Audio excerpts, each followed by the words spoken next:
this is an Image comic that has really gained a lot of popularity, has become one of their big titles. So Matt, you read comics, and in fact, you've read comics for some time now. Yes, well, as I recall, we both have.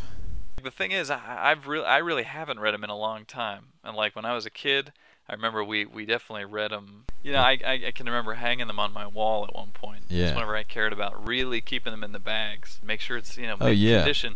And it's funny because the same issues now, I've checked the pricing guides, and they're not worth that much at all. So Right, that's true, but we bought a lot of Image comics. Early 90s Image was so overprinted.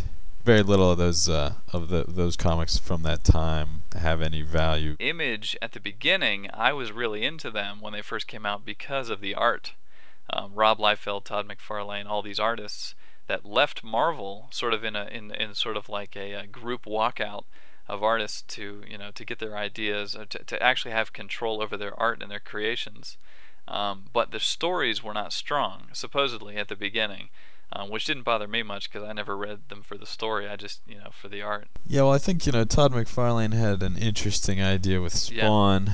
In movie incarnation, it's not so great. You sent me to hell, Jason. Yeah. It certainly spawned an awesome line of toys and an entire toy-making empire. There you go. Right. So let's talk a little bit about Invincible. We're going to talk about hardcover, the first hardcover here, which is I believe the first 14 issues. The first 13 issues. Okay, first 13 issues. So that's quite a chunk. Yep. If you would, give like a spoiler-free rundown of the general storyline. Yeah, Invincible is about the son of Omni-Man, Mark Grayson. Right. As he grows up through high school, and Omni-Man is kind of like the Superman. He's it. He's number one as Earth's defender. Right. And we watch the son as he gets his powers and then gets a costume and eventually picks a name for himself, which is, of course, Invincible.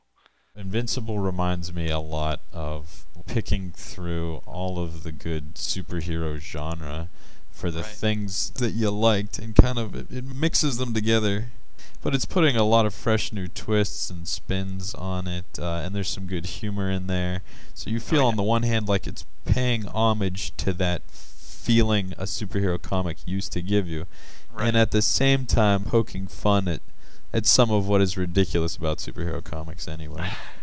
That's true. I couldn't agree with you more. It has all those golden agey kind of, superheroes are sort of beloved in this world. There's a lot of sort of comics today that are like this sort of new cynical twist on superheroes. Yeah, they're wearing a leather trench coat instead of a cape. Right. Or, dealing with the darker, realistic side of superheroes. Something like that. I think Ex Machina, which you gave me, does a little bit of that. Oh yeah, no, that's a whole nother. Sure, it's a whole other episode. But yeah, essentially, this one is really that kind of bread and butter, 1950s. Really, it could be and supposedly would have been Superman, Batman, a lot of those characters had they had the ability to do. Yeah, and I think I was going to mention that too. Is that I like you have a kind of Batman-like character named Darkwing, and you have somebody who's a bit like Aquaman named Aquarius, although he looks like a fish instead of a person. So it's just different enough that it's its own thing, but you also know what it's referencing. The artist in the back of the book actually mentioned that if they had the chance, they would have used those characters. And clearly, I gave it to a friend of mine, and he read it and said that clearly, he could see all that, like Martian Manhunter. Is in there, and it goes by just a slightly different name, that kind of thing. I really, really liked this comic. Like I said, I haven't read a comic like this in such a long time, and I mean, this one's been recommended by so many people, including yourself, that I figured I'd start here. And I read a lot of it just sort of sitting on the toilet, and I was telling somebody at work that exactly, my sanctuary, Yes. But I was like, there was portions where I was literally on the edge of my seat, which I was telling somebody at work, like on the edge of the toilet seat. It was like, which is bad. I mean, that'll cut off your leg circulation. It really, I'd have that numb legs thing happening. Yeah. But I mean, there was just so many genuinely funny, I thought, and exciting parts. And I don't want to give anything away, but there were events that happened in this comic that made me picture the movie, first of all. Yes. Like, picture a movie going on. And secondly, really get into it. Like, I mean, in a way where my heart was pounding as I read, what was happening. And again, without spoiling anything, we will talk about that in a second here. And that's interesting what you say about it being like a movie. There's the way the dialogue is and the way it's worded. It flows really well. I like that they'll sometimes show that like a whole moment is we're pausing for a moment by repeating the same panel. Yeah, I love that. It's very self-deprecating. It has a lot of that self-referential. Mm-hmm. It builds upon the fact that superhero stories have been around for a long time. Everybody knows about them. Yeah. And it just puts those little twists. I mean, one simple thing that I actually thought was a big deal for me was the dad character, Omni-Man, has a mustache, which I just thought added just this great coolness, this like 50s dad, like Pops kind of coolness to his character, and so fun and funny at the beginning. Like just some of the things that they show with him flying, and then he'll just suddenly, oh, there's a chemical fire, excuse me, son, and he flies away, I've had conversations with friends about Superman where it's like he's got the one weakness, but more or less it's Superman. You kind of always know he's going to win. And so in Invincible, you watch Mark and his dad go on these various adventures early on. You don't really, like, part of you's not really worried that anything will go wrong. They find ways to make it feel like an adventure anyway, and there are quirky surprises. The creator of the comic, Robert Kirkman, he's known for another comic that he does called The Walking Dead. Very popular as well. For making it very cinematic. Yes. The Walking Dead is entirely black and white, but Invincible is colored beautifully. Oh, it really is. On any given panel, I think you could pick out easily less than like 16 unique colors. And very flat colors, too. That there's another tradition in comics lately, or another style, I guess, lately, of sort of the computerized, photoshopped, filtered, shaded, CG kind of look. This has none of that. This goes straight back to, we said the story was classic, but also the art is kind of classic. From scene to scene, at nighttime, depending on the mood, it'll be all kind of that blue.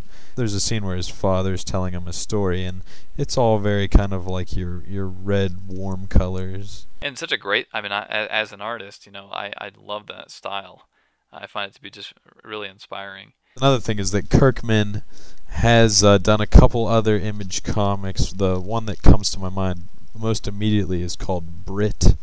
Brit makes appearances now and then in panels of Invincible. There's even one called Capes that just came out in trade paperback. Invincible appears in a few frames in that.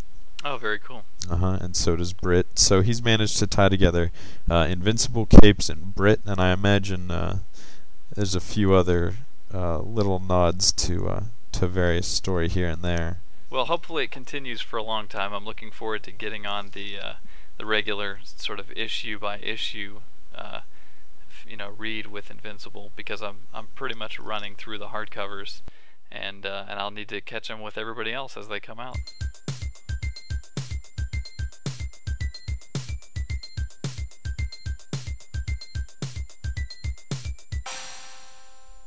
So let's move into spoiler territory then. All right.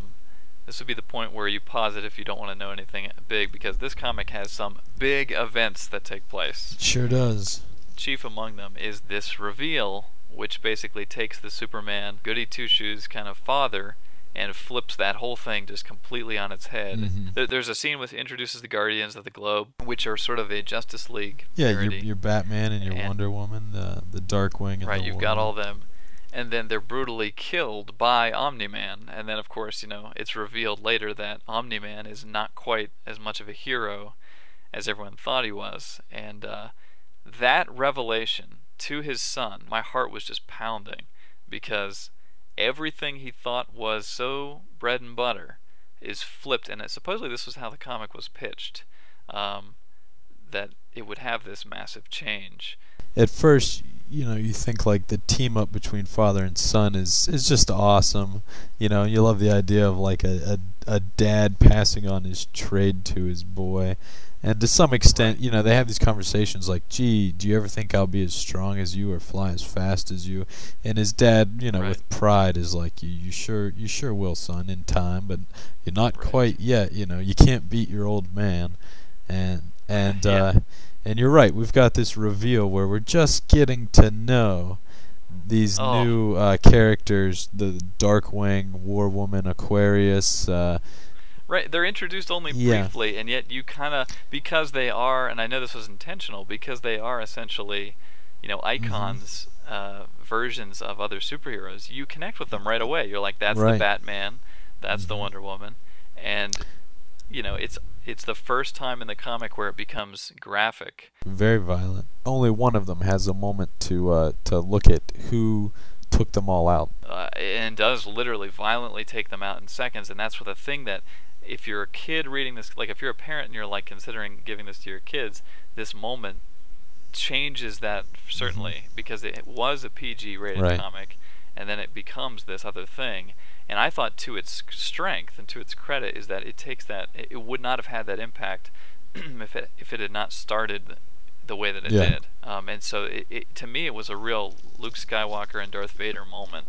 Probably the closest thing to that moment that I've felt in a long time, where Mark is suddenly confronted with having to decide what to do about his father essentially lying to him and his mother.